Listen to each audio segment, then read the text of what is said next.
లక్ష్మీ గణపతి అనుగ్రహ కటాక్షిద్రస్తి. ఈ రోజున మనము భద్రాచలంలో ఉన్న సీతారాముల వారి దర్శనానికే మనం వచ్చినప్పుడు ఇక్కడ మొట్టమొదటిగా దర్శనం చేసుకోవాల్సింది క్షేత్రపాలకులు యోగానంద లక్ష్మీ నరసింహస్వామి వారిని మనం మొట్టమొదటిగా దర్శనం చేసుకోవాలి. ఆ దేవాలయానికి ఎలా వెళ్ళాలి అనేది చెప్తున్నాను, అందరూ కూడా చూడండి.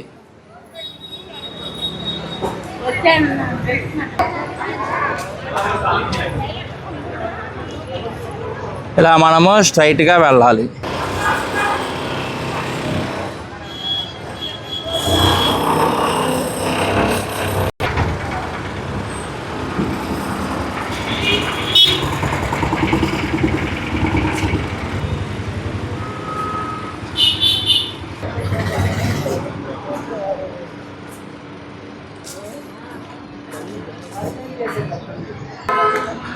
ఇదిగోండి ఇక్కడ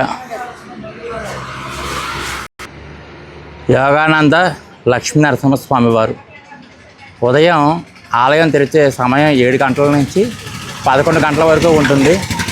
మళ్ళీ సాయంత్రం 6 గంటల నుంచి 8 గంటల వరకు మనకి స్వామివారి దర్శన భాగ్యాన్ని కలగజేస్తున్నారు. ఇప్పుడు మనం భద్రాచలంలో ఉన్న సీతారాముల వారి దర్శనానికే వెళ్దాము. వచ్చిన దారినే మళ్ళీ వస్తే ఇక్కడ మీకు కనిపించేదే రాముల వారి దేవస్థానం. రాముల వారు మనకి ఈ ప్రకారంగా దర్శన భాగ్యాన్ని కలగజేస్తున్నారు. రాముల వారు, సీతామ్మవారు, లక్ష్మణస్వామి. ఇప్పుడు మనం రామాలయానికి వచ్చాం.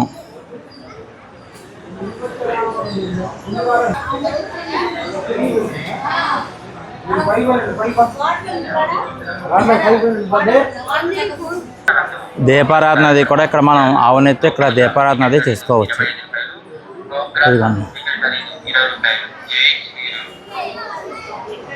గోశాల చిత్రకూటమి మందిరం అన్నమాట. చిత్రకూట మండపం. ఇలా వెళ్తే మనం రాముల వారి దర్శనానికే వెళ్తాం. వయోవృద్ధులకి ఇక్కడ లిఫ్ట్ ఏర్పాటు చేశారు. ఈ లిఫ్ట్ నుంచి మనం పైకి వెళ్తాం అన్నమాట. ఇక్కడ సెల్ ఫోన్లు అవి కూడా భద్రపరచు ప్రదేశం అన్నమాట. ఇక్కడ మనకి ఏమిటంటే ఎటువంటి సమాచారం కావాల్సి వచ్చినా సరే ఇక్కడ చూసారండి, భక్తుల సమాచార కేంద్ర విభాగం అని చూసారా, ఇక్కడ మనం తెలుసుకోవచ్చు అన్నమాట. ఇక్కడ దేవస్థానం వారి రూమ్స్ అవి కూడా ఉన్నాయి మనకి. దేవస్థానం రూమ్లో మనము రూమ్ అది కూడా తీసుకోవచ్చు. భద్రాచలం రావడానికి ఏమిటంటేనే బస్సు ఉన్నది అవైలబుల్గా, అలాగే ఓన్ కారులో కూడా మనం భద్రాచలం చేరుకోవచ్చు.